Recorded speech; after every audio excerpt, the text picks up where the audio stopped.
So we're here at Castle Ruginoasa. Unfortunately, it's closed, but the guard is nice enough to let us in. So check them out when you're visiting the Moldova region here in Romania. It's one of those hidden gems.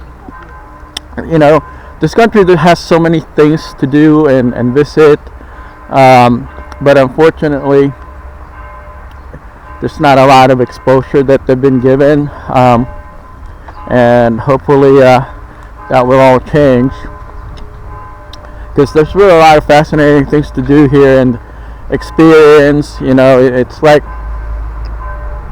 I was saying, you know, it's like a hidden gem, because all the fun stuff to learn about and visit isn't widely known throughout the world. So now, if you were watching this on YouTube, you can at least see some of these really neat stuff that you don't normally see in other parts of the world.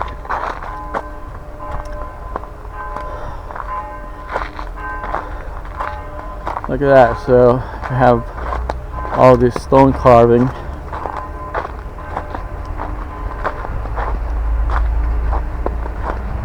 And that's the castle. It's a very Baroque looking castle, and over there's our sheep. So it's well preserved in this region. They have shepherds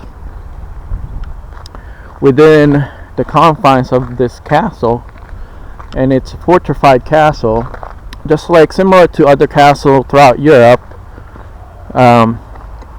But this is actual well-preserved castle, and you can see all those sheep over there.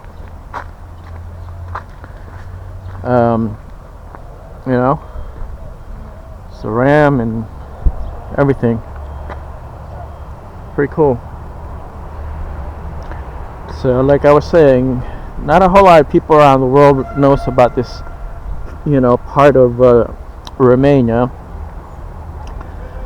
and hopefully will bring some attention here, because it's really worth visiting. Some of the countries throughout Europe, especially in the western parts of Europe, are well known just because of the visibility and the accessibility to those countries throughout history. Unfortunately, Romania is an emerging market and a developing country, and now it's slowly starting to evolve, market-wise and population-wise and historical-wise. So, look at that. It's pretty cool. It's a carriage.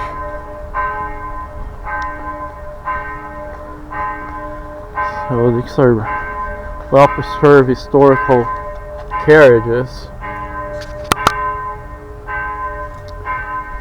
So, like I said, some of these places aren't well known, and if you're, like me, you want to kind of experience things that I've never really experienced in the past, and this would be a great destination for new visitors, tourism.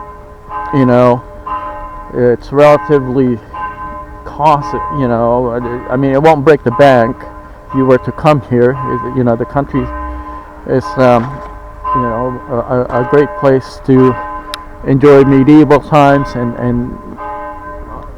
historical places to visit without spending so much money. Food's relatively inexpensive. I'm gonna see if I can peek into the inside.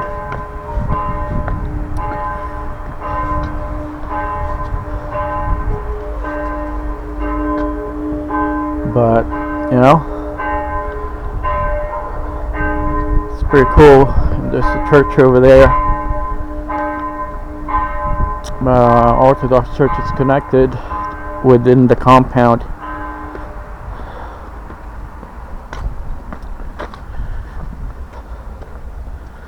So yeah, and also there's an airport in the city of Yash. It's about an hour away. So there's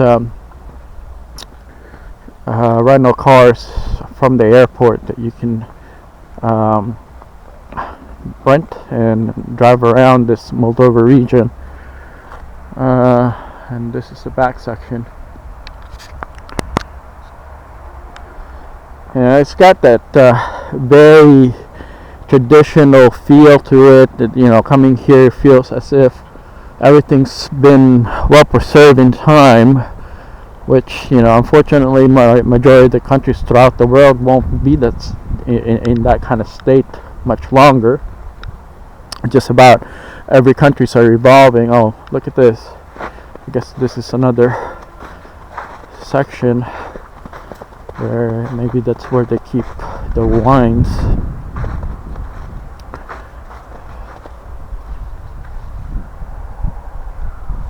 So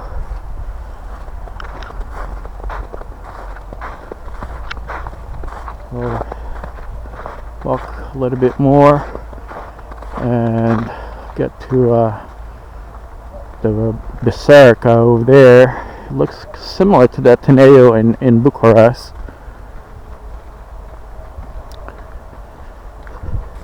So like I said, you know, it's well preserved in time. Hadn't been touched just because, you know, when Ceausescu was in power, most of these places were locked down, and, you know, access to the public wasn't permitted. So there wasn't a lot of development or refurbishing or upkeep that was done to preserve, you know, some of these places. But now the country is definitely starting to build things up.